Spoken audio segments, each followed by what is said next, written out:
parte de lo que voy a contarles habla de la idea de lo que me gustaría que quedara con ustedes. Hace muchos años, alrededor de a mediados del 65, cuando yo empecé a estudiar la secundaria, una maestra que tenía ya de edad, formada en una normal para profesores, me dio clases de química.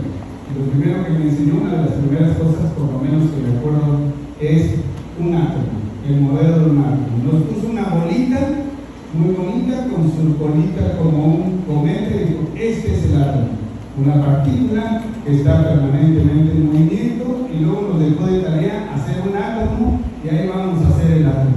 Yo estaba feliz porque sabía cómo eran los átomos. Una bolita que se mueve, ¿cómo? ¿Quién sabe? No tiene propulsión, no tiene cohetes, no tiene nada, pero se movía. Y además, lo peor es que todos estábamos hechos de átomos. Pero ¿cómo? Si son bolitas. De alguna manera habrá. Cuando terminé la secundaria, llegué a la vocacional, porque es el bachillerato, y los profesores de química lo que me enseñaron fue un átomo. Y sorpresa para mí, no era una bolita, era algo que tenía un centro y alrededor girando electrones. Y yo dije: ah, caray, qué rápido cambió el átomo. Pues, ¿cómo? De una bolita a una cosa que tiene un centro y algo que gira alrededor. Y hace unos días que preparaba la actividad, empecé a leer, y ahora se llama modelo atómico cuántico. ¿Y qué? Y hay un montón de subpartículas que están por ahí, no son solo neutrones, protones y electrones, sino que además hay una tonelada de partículas que están por ahí en el átomo. Lo que quiero decir es, la ciencia parece cambiar, la ciencia parece evolucionar. En realidad, lo que está evolucionando, lo que está cambiando, es las formas de cómo estudiamos y qué tanto nos acercamos a los fenómenos. Eso es, cuando antes teníamos solo lupas para mirar, veíamos algunas cosas. Cuando lo convertimos en microscopio, veíamos otras cosas que no se veían. Y cuando eso lo convertimos en un microscopio electrónico, pudimos ver otras cosas que no se veían con la pura lupa. No está equivocado ninguno de los modelos. Parece ser que depende de nuestras habilidades, de nuestras técnicas, de nuestras capacidades para estudiar los fenómenos. Pues en neurociencias pasa exactamente lo mismo. Cuando yo estudiaba medicina, uno de los principios fundamentales es cuidado con las neuronas, con los nervios, porque una vez que se mueven, se mueven. Y no hay forma de hacer absolutamente nada con ellos. Ahora todos sabemos que existe algo que le llaman neurogénesis, que permite que haya formación de nuevas neuronas, etcétera, plasticidad neuronal, un montón de cosas adicionales. La verdad es que hay muchas cosas que están sucediendo y que tienen que ver con la capacidad del ser humano para profundizar cada vez más en el análisis de los fenómenos.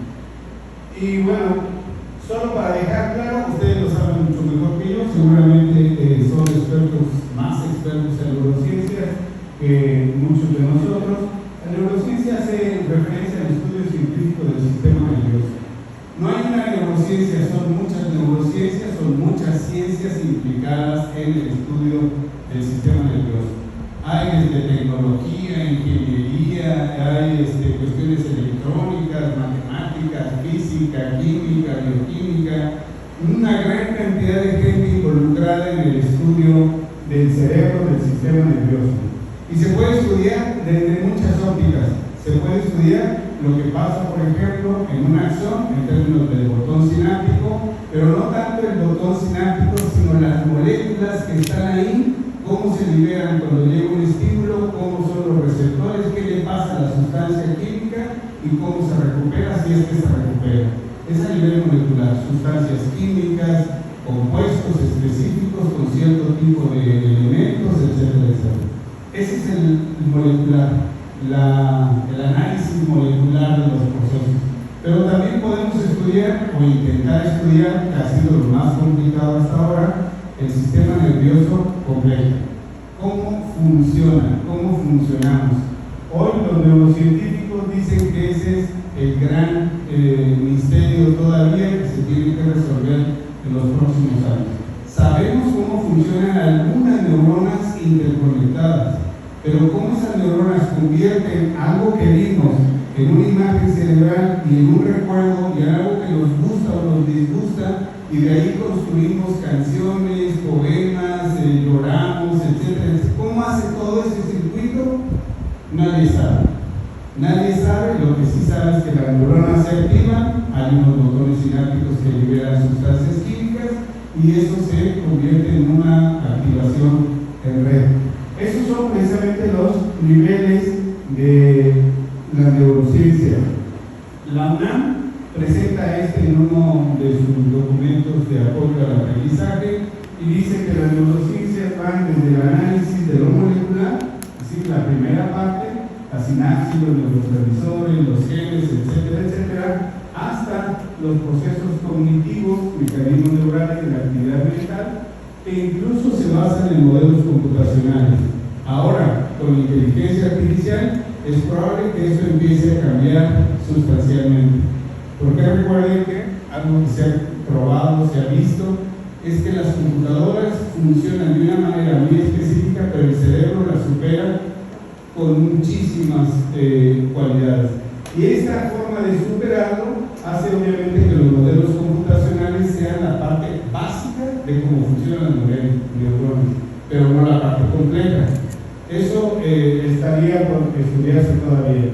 Y si ustedes se fijan, hay varios niveles que se pueden estudiar en términos de las neurociencias.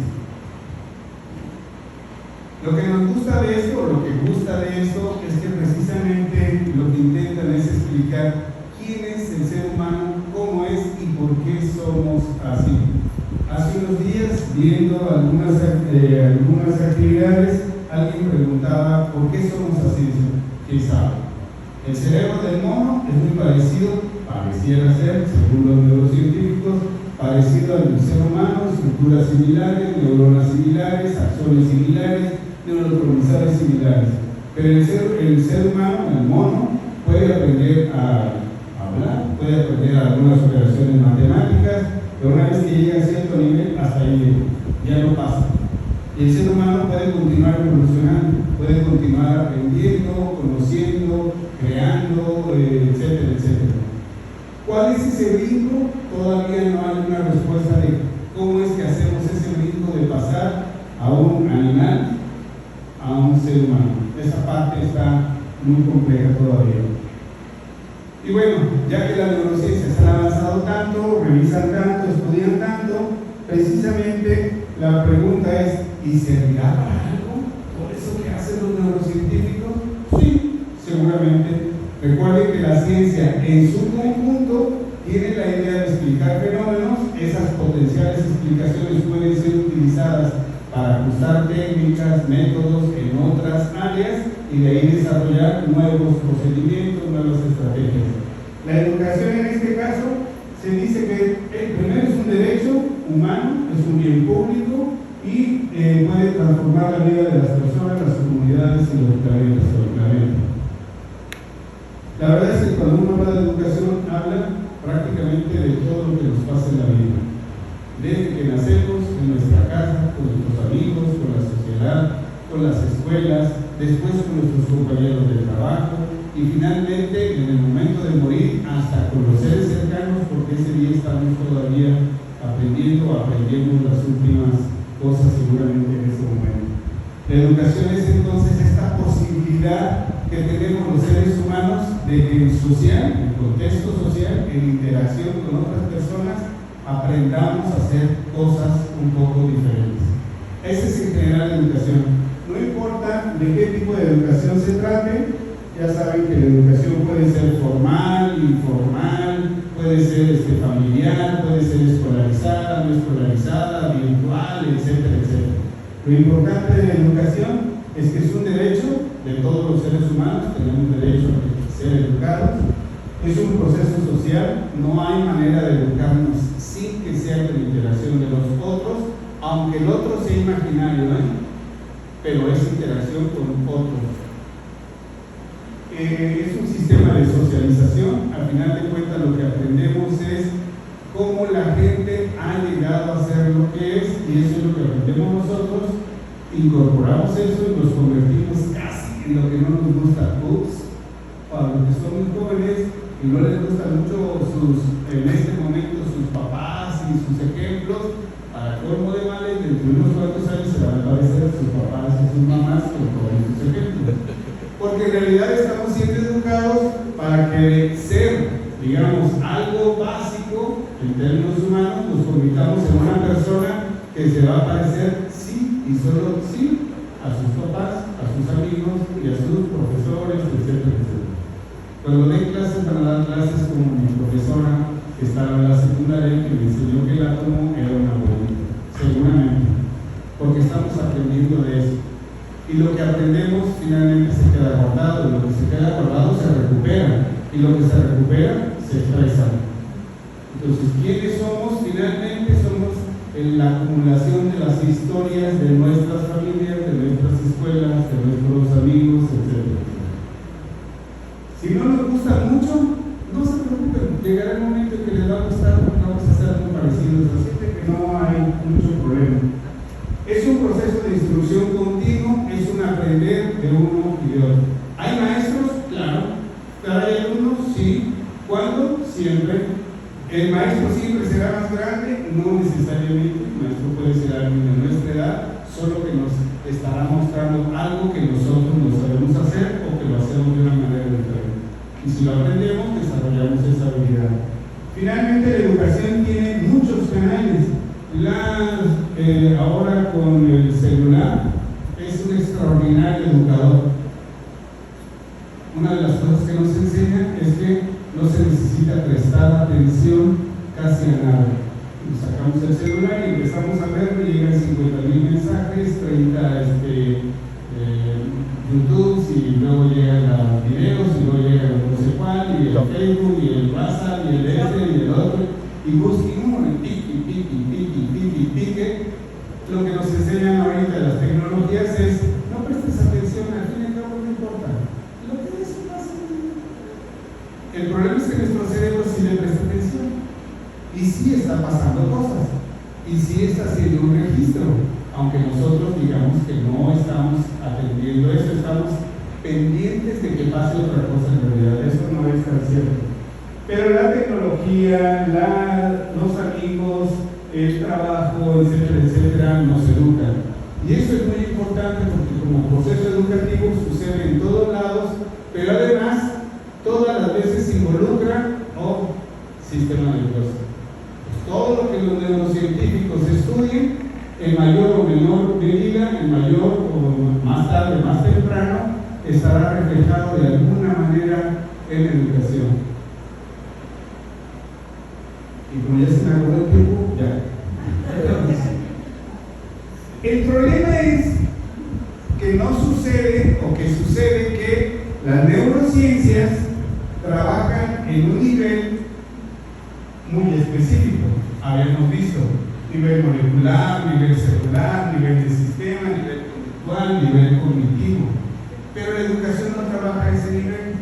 La educación trabaja con personas completas, con seres humanos, con amigos, con familias, con instituciones, con reglas, con procesos ya definidos y establecidos. Por lo tanto, la educación funciona en otro nivel, en otros niveles. Eso significa que todo lo que hagamos con las neurociencias, todo lo que hagamos o se haga aquí, hagamos como si fuera, hagan neurocientíficos de neurociencias, aquí todo tendrá que ser interpretado, ajustado, adecuado, adaptado a lo que suceda acá. No es transferible en automático. Y no se puede transferir en automático porque se descubre en contextos distintos, en situaciones distintas, en eventos diferentes. Por eso no se puede transferir en automático. Un ejemplo de lo que ha sucedido con las neurociencias y sucede en todas las áreas, que se transfiere en automático y luego asumimos cosas como que son ciertas, pero no son ciertas en realidad. ¿Se acuerdan de, quién tiene estilo de aprendizaje sinestésico? ¿Bien? ¿Quién visual? Más. ¿Quién auditivo? Hasta allá también hay más. Pues no es cierto. Las neurociencias lo que dicen es el cerebro tiene zonas especiales que captan estímulos visuales, motores, auditivos, sensoriales, de tipo táctil, olfativos. Tiene zonas para captar eso, pero para que funcione necesita involucrar otras zonas, y para el aprendizaje necesita mucho más zonas todavía para que funcione como aprendizaje. Eso quiere decir que los auditivos primero escuchamos o escuchan, pero en automático activan otras zonas de su cerebro para que pueda funcionar. Y hoy se sabe que en realidad los famosos estilos de aprendizaje son más bien formas que a unos nos gustan más y a otros menos, pero no son formas de aprender, son estilos de hacer las cosas, porque aprendemos casi todos involucrando redes neuronales en otras dimensiones, con otras características.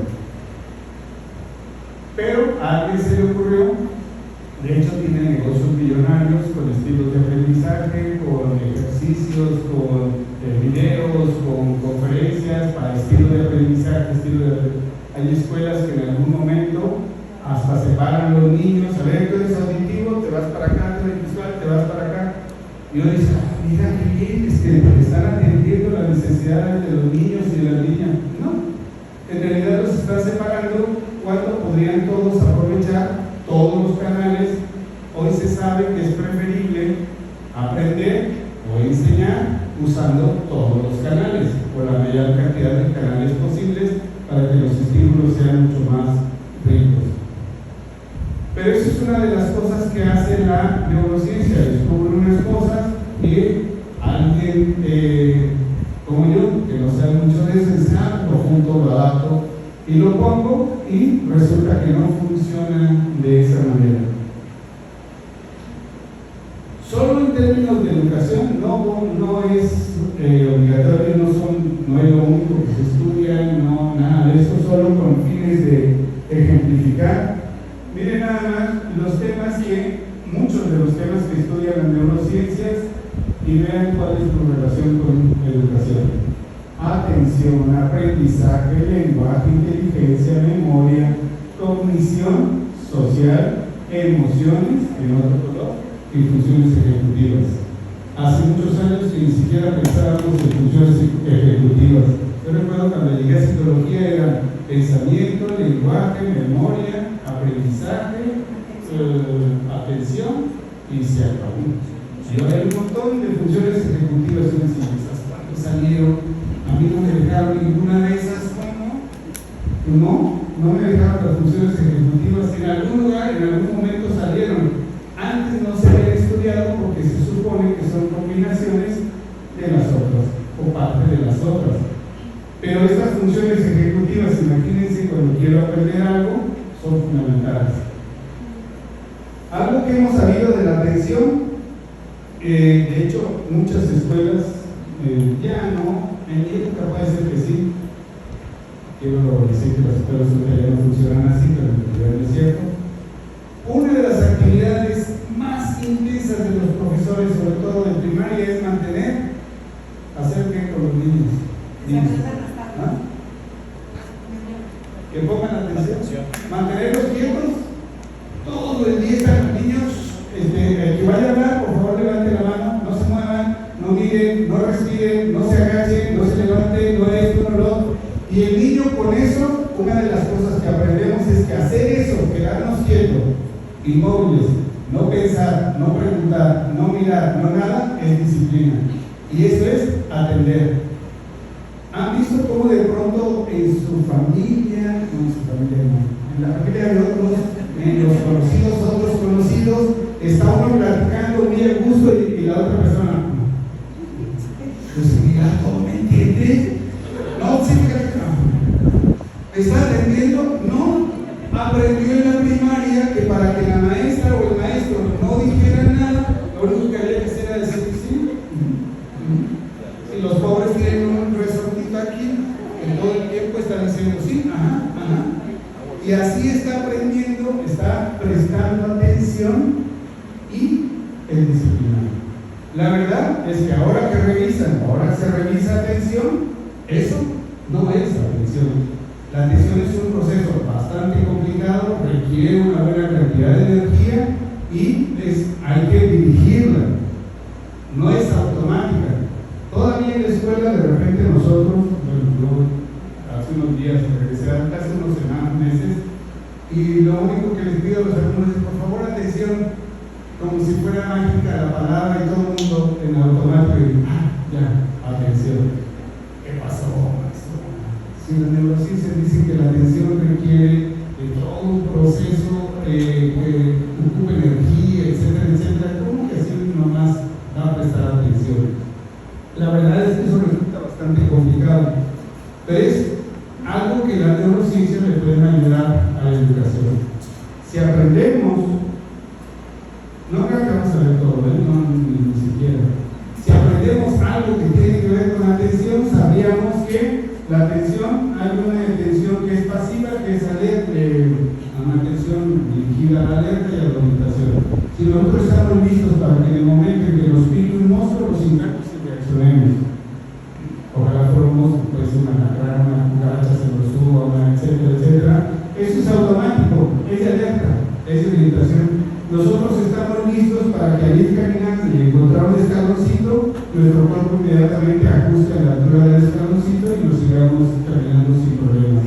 Eso tiene que ver básicamente con la atención, que es una atención pasiva, es automática, no necesita control, no necesita nada. Pero hay procesos de atención activa que necesitan de alguna manera seleccionar la información y orientarla a ciertas cosas. Y algún modelo teórico de la atención habla de atención focalizada, sostenida, selectiva, alternante, dividida, etcétera, etcétera. De que hay un control ejecutivo que nos permite prestar atención. Y no es automática, requiere que le echemos a hablar. Eso significa que debemos cerrar los oídos, los ojos, lo que sentimos a otros estímulos que no sean al que le queremos prestar atención. Eso implica energía, implica dirigir, implica controlar. Y además, para colmo de males, no dura mucho, porque hay tantos estímulos en el exterior y adentro de nosotros que se va rápido. Vuela con una velocidad increíble. Esto, piensen ahora en su celular, piensen ahora en las redes, en el TikTok, en los TikToks, en todo eso, y verán que eso lo que hacen es durar tan poquito y ser tan cortitos que lo que hacen es que estemos jugando con una atención sin control, sin selección, va rapidísimo. Y nosotros estamos con eso. Y lo que estamos haciendo es que nuestro cerebro, esa parte la mantenga a mínimo. Cuando queremos prestar atención de verdad, nos empieza a costar un poquito de trabajo. Porque a ver, niños, presten atención, pero ¿a qué? Si el celular hasta me pica, no podemos, pero sí podemos. La verdad es que la atención, esta atención se entrena, se puede practicar. Y para practicar hay que empezar a aplicar estímulos que no nos funcionan tanto. Uno de los que en este momento, en esta época, funciona, nos genera muchos distractores, es el celular. En nuestra época, cuando teníamos que enviar señales de humo para mensajearnos de unos a otros, pues era mucho más fácil porque nada más digamos que si los celulares le están mandando un mensaje ya, rápido. Pero en esta época no es así. Cuando uno quería, yo recuerdo, yo vi, sí saben, bueno, todos ustedes saben perfectamente que México fue sede de los Juegos Olímpicos en el 68. Esa fue la primera vez que yo vi televisión. En una casa tenían televisión, los dueños, bien buena onda, dejaron la ventana abierta para que los pobres pudieran volver de fuera las Olimpiadas. Fue la primera vez que vi televisión. Grandes dudas de cómo rayos funciona una televisión, dónde metían al monito ahí chiquito y cómo le hacían para correr adentro de ese lugarcito. Y además, enchufado, pues está complicadísimo. Pero la verdad es que esos eran los distractores. Yo no podía prestar atención a otro tipo de cosas, en otro tipo de condiciones. Hoy, el solo hecho de disponer una tecnología tan rápida, tan veloz, tan versátil, hace que nuestros problemas de atención parece que vayan aumentando. No por nada, parece que en las escuelas primarias uno de los diagnósticos más fáciles de hacer o más comunes son trastorno por déficit de atención e hiperactividad, claro. ¿Y realmente será un trastorno o será un problema de los escenarios donde estamos aprendiendo? Eso habría que revisarlo. Ese es un ejemplo. Atención. Otro ejemplo, un autor, este es Stanislav, no sé cómo se dice, pero en el 2019 publicó una propuesta de un modelo de aprendizaje basado en descubrimientos en términos de neurociencias. Dice, nosotros podemos aprender si solo si suceden 4 elementos básicos. Prestamos atención, porque necesitamos amplificar y seleccionar la información en el cerebro. Necesitamos un compromiso activo, es decir, necesitamos querer aprender. Necesitamos que nuestro cerebro proyecte una hipótesis, genere ideas, reciba respuestas, etcétera, etcétera. Es decir, necesitamos hacerlo a propósito. Una vez que hacemos eso, necesitamos intentar soluciones para identificar errores y corregirlos. El error es una forma de práctica, es algo que hacemos permanentemente y lo necesitamos para ir corrigiendo y ajustando.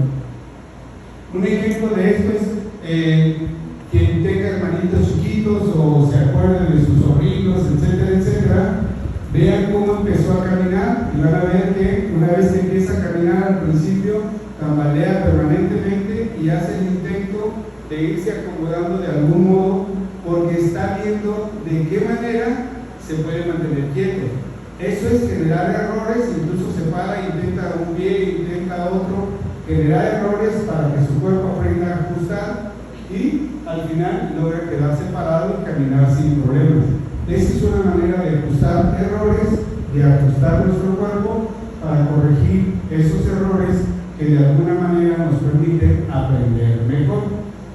Y una vez que aprendimos y que corregimos los errores, necesitamos consolidar. Y para consolidar hay que hacer las cosas. La forma de consolidación normalmente convierte la información nueva en conocimientos duraderos, pero se necesita repetir. Pónganlo en términos de educación. En términos de educación hay modelos, hay lugares, hay escuelas, en otro universo, en otro mundo, donde la gente llega, pasa lo que está pasando ahorita, habla el profesor, muchas cosas, les pide que presten atención y como todo el mundo dice, con el celular aquí en la mano, está prestando atención muy bien, compromiso activo, decir, a ver, ¿y qué entendieron? Que eso, el 1 está antes que el 2. Ok, perfecto, aprendieron. Compromiso activo. Corrección de errores. ¿Alguna pregunta, algo que no quede? No, todo bien. O sea, no hay ningún error, no hay ninguna duda, no hay ninguna inquietud, no hay nada del proceso.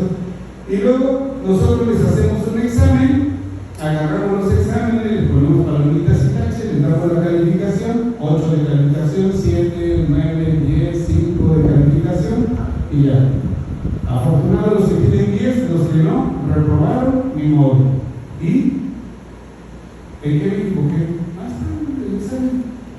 Pero si voy a corregir errores, lo ideal sería que me dijera, mira, lo que pasa es que en esta pregunta, explicarte, dar nuevas formas, y sí, volver al proceso a reciclar para que podamos prestar atención, comprometernos con esto, ver cuáles son los errores, ajustar y consolidar. Pero este proceso es un proceso muy complicado. El autor dice, así se aprende. Si eso lo pudiéramos llevar a las escuelas y hacerlo en la mayoría de las clases, estaríamos mucho mejor. pero tendríamos que modificar nuestro esquema educativo. ¿Cómo? Menos clases, menos temas, más amplitud para revisar cosas, para hacer ejercicios, para etcétera, etcétera. Eso significa que una carrera, tal y como la conocemos hoy, de 4 o 5 años, tendría que durar 6 o más. Y bueno, ¿a quién le conviene tener tantos hijos tanto tiempo? Hay que darlos ya rápido, para que sí, los otros, y no cómo. Pero este es un ejemplo de cómo las neurociencias, una vez que aprenden algo, que descubren algo, que comprueban algo, pueden ayudarnos a entender que podemos modificar procesos. Con memoria sucede lo mismo. Ya sabemos que la memoria, este modelo es el de Atkinson, es uno de los modelos más o menos recientes, finales del siglo pasado. Funciona con diferentes estímulos, llega a la primera parte de la memoria, que es memoria sensorial. Si le prestamos atención pasa a corto plazo, si repasamos y etcétera, etcétera, pasa a largo plazo. Si no hacemos eso, todo se olvida. Y se supone que es el ciclo de la memoria. Es decir, significa que tenemos que practicar, tenemos que repasar, tenemos que volver a ejercitar para que se pueda quedar en largo plazo, si no, no se va a quedar en el largo plazo. Pero hay otro modelo de memoria. Este es el de Turing, y finalmente él dice también en la misma época, dice sí, además de que hay memoria sensorial de corto plazo, de largo plazo, la memoria tiene diferentes contenidos. No es la velocidad con que se guarda o se recupera, también los contenidos de la memoria. Y él dice, hay una memoria que es no declarativa, que tiene que ver con procedimientos y tiene que ver con aprendizaje asociativo simple, etcétera, etcétera. Aprender a andar en bicicleta es este tipo de memoria procedural. Aprender a comer, aprender a vestirnos, aprender a bañarnos, todo lo que implica aprendizaje motor tiene que ver con esto.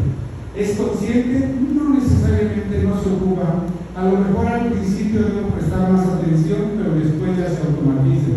Cuando yo quiero aprender a andar en bicicleta, cuando alguien quiere aprender a andar en bicicleta, lo que hace es le ayuda a su papá, a su mamá, a su amigo, le pone llantitas al principio, luego la suelta y normalmente va aprendiendo a controlar el cuerpo, la velocidad, la distancia, el giro, etcétera, etcétera, y eso tiene que ver con memoria procedural. Se recupera de manera implícita, no necesito pensar. Una vez que aprendí a andar en bicicleta, voy a andar en bicicleta. A lo mejor, si dejo de andar, después me va a costar un poquito de trabajo los primeros 2 o 3 veces, pero después ya no va a pasar nada. Pero también hay un sistema de representación perceptual que tiene que ver con no declarativa, y son la forma de las palabras escuchadas, vistas y la descripción estructural. Cuando nosotros vemos la palabra árbol, no necesitamos ver un árbol. Si la palabra la conocemos, inmediatamente hacemos la imagen de la palabra. O si la escuchamos, inmediatamente hacemos la imagen de la palabra. Ese tipo de memoria lo que nos dice es que nosotros podemos recordar conceptos, objetos, palabras, imágenes. Y ese es como va guardando cada una de las cosas. Que nosotros nos acordamos casi siempre son imágenes, conceptos, palabras, y ahí están asociadas. También hay una memoria de trabajo que es primaria, inmediata, puede ser visual, auditiva. Seguramente hay motora, hay de otras, pero el autor no las estudió. Esta es explícita, es decir, es a propósito. Hay una memoria semántica, que eso tiene que ver con conceptos, con ideas, con lo que nosotros sabemos. Parece ser, hay autores que se atreven a decir que lo que hace humano a los humanos es su capacidad de crear conceptos. Y no solo de crear conceptos, sino manejar pensamiento a partir de conceptos. O sea, usar conceptos para pensar es lo que hace humano al humano. Es lo que no podría ser un mono, es lo que no podría ser un animal de otro nivel. Sino que el uso de conceptos, yo puedo relacionar casa, árbol, papá, sol, feliz, comida, protección, seguridad, me gusta. Y puedo relacionar todos esos porque estoy pensando en conceptos, no necesito verlos, ya los puedo pensar. Y no solo eso, sino que con esos yo puedo escribir una poesía, puedo escribir una canción, puedo contar una historia, puedo contar mi historia, puedo, etcétera, etcétera. Con esos conceptos, eso tiene que ver con cuestiones semánticas. Y la episódica, que tiene que ver con esa memoria,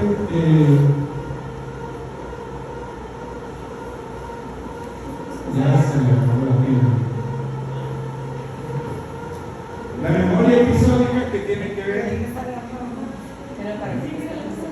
Sí. Para despertar. La memoria episódica tiene que ver con lo que nosotros de alguna manera vivimos, tiene que ver con nuestros recuerdos.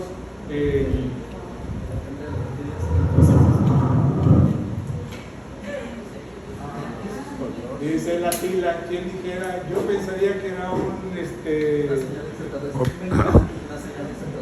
algo así.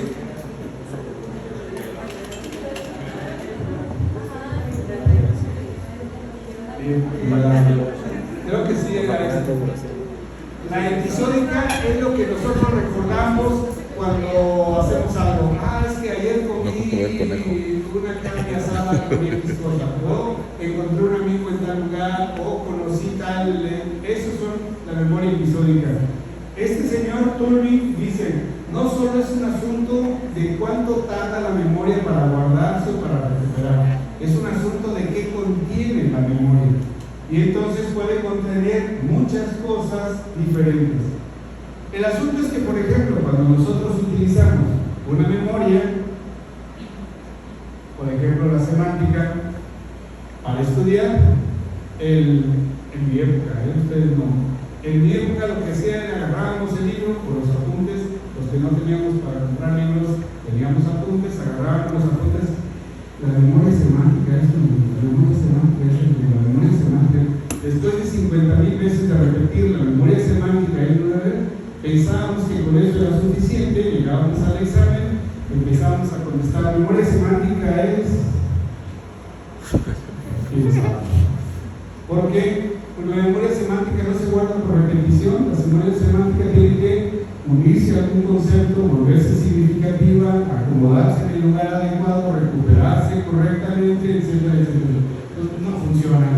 O de repente llegábamos y queríamos, me recuerdo cuando intentábamos hacer algo en quirófano con el laboratorio, leía uno las instrucciones y las instrucciones y las instrucciones y dice: ya, ahora sí voy a llegar. No, fácil. Ahora que me toque poner la venoclisis, voy a agarrar, le pongo, le aprieto el texto y le pongo la venoclisis ya. Eso no se aprende así, eso se aprende haciendo, es procedural, solo haciendo. Y entonces, si no practicaba, ¿cómo rayos iba a aprender a hacer algo que requiere aprender con práctica? Entonces, ese tipo de cosas, la verdad es que nosotros, sabiendo esto, ahora ustedes, estudiantes, porque nosotros ya repetimos lo que vimos antes, ustedes son los que tienen la oportunidad de decir: a ver, quieto. Esto es un procedimiento, enséñalo a hacer en la realidad, físicamente, enséñalo, para que podamos hacer memoria procedural. Bien, como pueden ver, conocer algo de neurociencias puede ayudar a procesos educativos. De nuevo, no solo es un asunto de aplicarlos, es un asunto incluso de cuestionar lo que estoy haciendo y cómo lo estoy haciendo.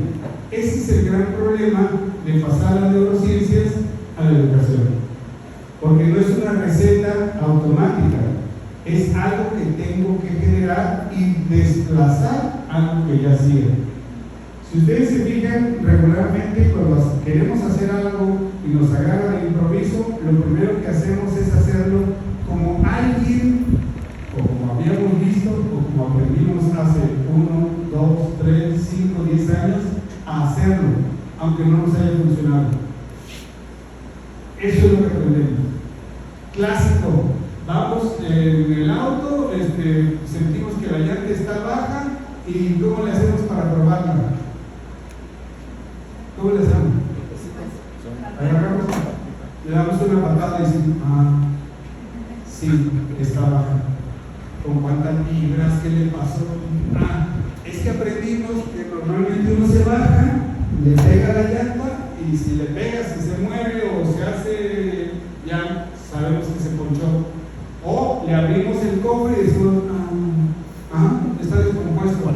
¿De dónde? Pero todos le hacemos eso y sabemos que eso no funciona, ¿saben? Pero como eso fue lo que aprendimos, cuando lo necesitamos rápido lo recuperamos. Son aprendizajes muy bien acomodados que se recuperan, y se recuperan, y se recuperan, y se recuperan. Por eso casi siempre, después de 1 o 2 intentos, decimos, no, a ver, espérate, mejor vamos a la gasolinería, le pedimos que pidale a este y le ponga ahí. Pero eso sería la opción 1, no la opción de darle una patada a la llanta, porque eso no va a funcionar. Pero eso tiene que ver con memoria. Vamos con otro rapidísimo. Esto nada más es para ponerle los nombres. ¿Cuáles son las funciones ejecutivas según los neurocientíficos? Hay un grupo que dice que son la memoria de trabajo, la flexibilidad cognitiva, la inhibición ejecutiva, el control atencional, la velocidad de procesamiento, fluidez verbal, planificación, toma de decisiones. Y se digan, todos esos son procesos cognitivos que requieren pensamiento, aprendizaje, memoria y atención. Todo. Y la verdad es que regularmente no los usamos mucho en el salón de clase. Si aprendemos a usarlos, los profesores y los alumnos, seguramente tendríamos posibilidades de aprender un poquito mejor. Recuerden que la idea es que aprendamos a hacer las cosas un poco mejor, por eso neurociencia y educación. Estos procesos ejecutivos normalmente ni siquiera los hubiéramos considerado hace unos años. Insisto, cuando yo llegué a psicología, eso, ni idea. Uno decía toma de decisiones, eso de los administradores, preciosa. Ajá, sí, pero cada que hacemos algo tomamos una decisión. ¿Cómo tomamos las decisiones? Necesitamos ciertas estrategias cognitivas para tomar decisiones. Y faltaría otro más que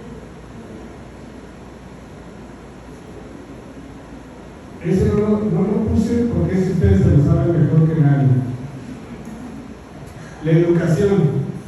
Y casi todos los profesores, etcétera, de mi edad para abajo, no para arriba sino para abajo, creemos que lo más importante son los procesos racionales, conscientes, cognitivamente lógicos. Yo decía, pues sí, es obvio, ¿no? Pero se nos olvida que los seres humanos también somos emocionales y que no hay ningún proceso, eso opino yo, los científicos pueden decir que no es cierto, no hay ningún proceso que no tenga emoción, no el de la neurona pasando del botón sináptico al otro, sino en términos más de cognición, etc. No hay nada que no tenga emoción, y la razón para mí es muy sencilla. Las emociones son elemento fundamental de alerta para mantenerlos vivos cuando empezamos a ser humanos. Hoy se quedan y ahí están. Si queremos hacer algo, necesitamos dirigir nuestra conducta. La manera de dirigirla es motivando. Eso tiene que ver con emociones.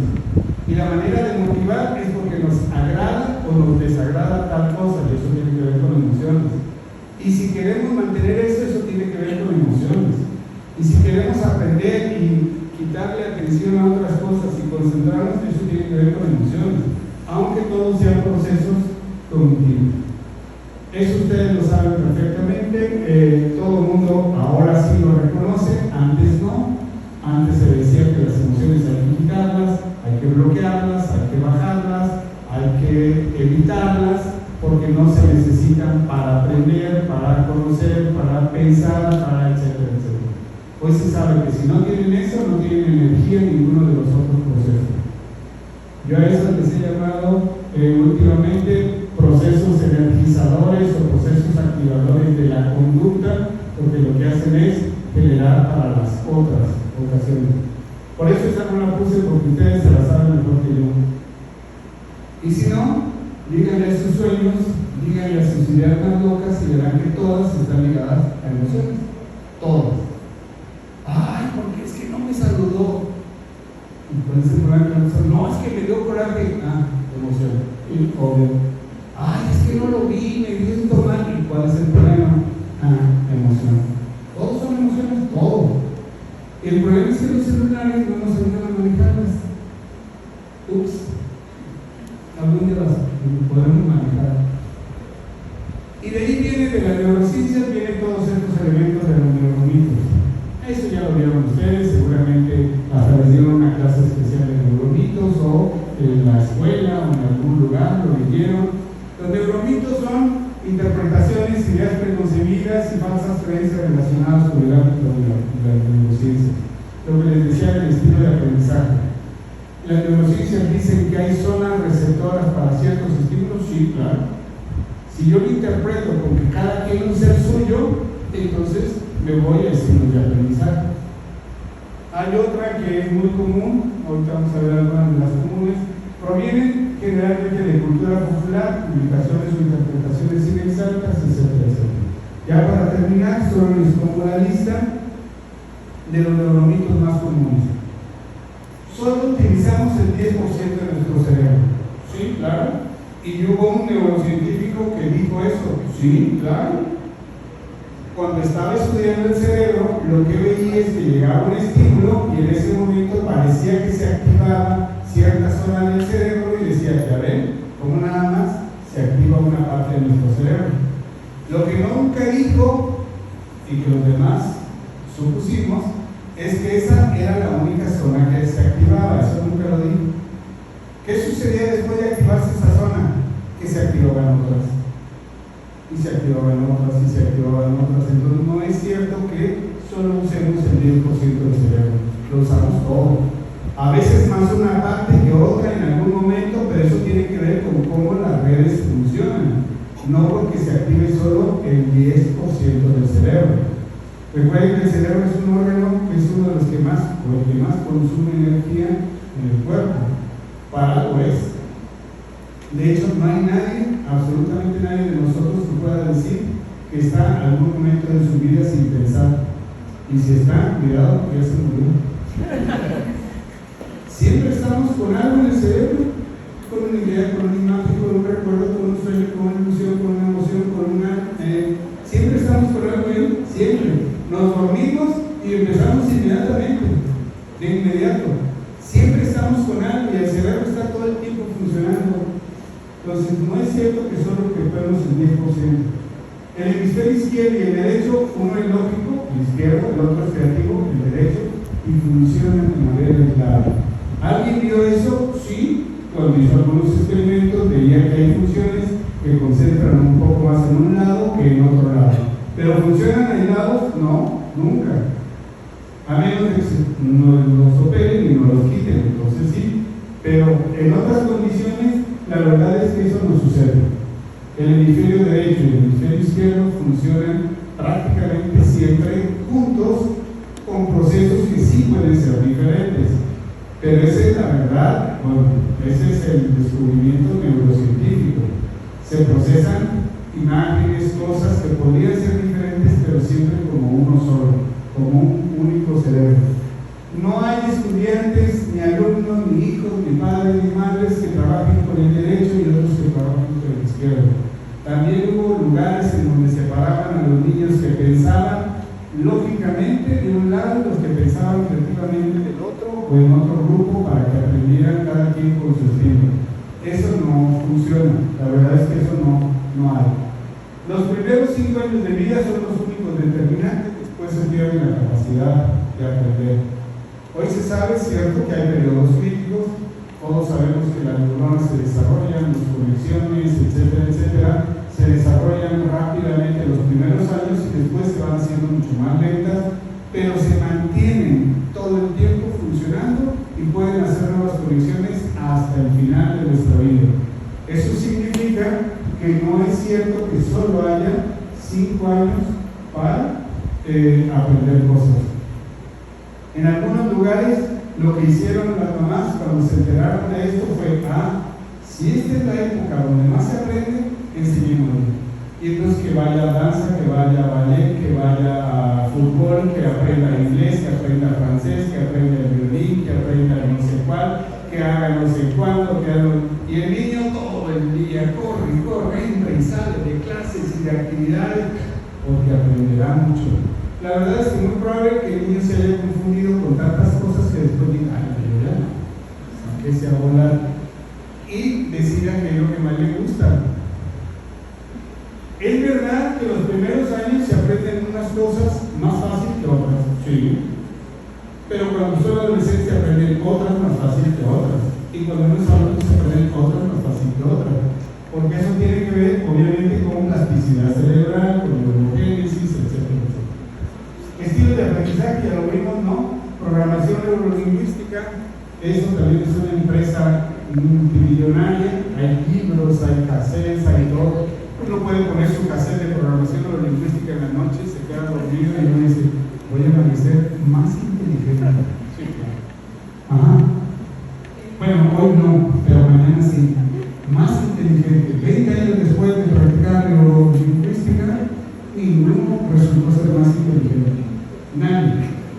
Porque la verdad es que el cerebro no funciona así. Se aprende prestando atención, concentrándose activamente, así, revisando errores y consolidando lo aprendido. Se aprende ese mecanismo, pues entonces que yo ponga algo para que subliminalmente aprenda todo y mi cerebro se desarrolle mejor, no parece funcionar.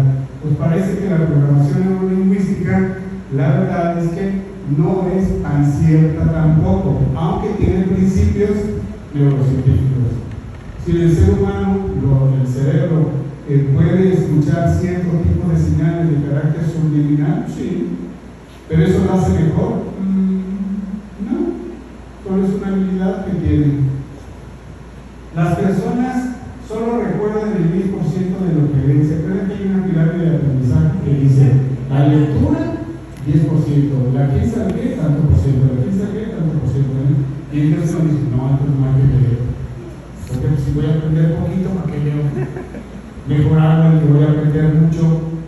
La verdad es que si uno empieza a leer, si pensamos con conceptos, y los conceptos tienen que ver con las palabras y lo que significan, cuando yo empiezo a leer, lo que empiezo a hacer es usar conceptos. Y si aprendo a leer de manera concentrada, de manera activa, imaginando, viendo los escenarios, los autores, los actores, las situaciones que se están narrando en la lectura, estoy utilizando el cerebro a todo lo que da y usando muchos más conceptos que si no leo. ¿Lo voy a aprender de memoria? Seguramente no, pero voy a aprender conceptos o voy a enriquecer los conceptos que ya sé, porque tienen la oportunidad de ser enriquecidos. ¿Vale la pena leer?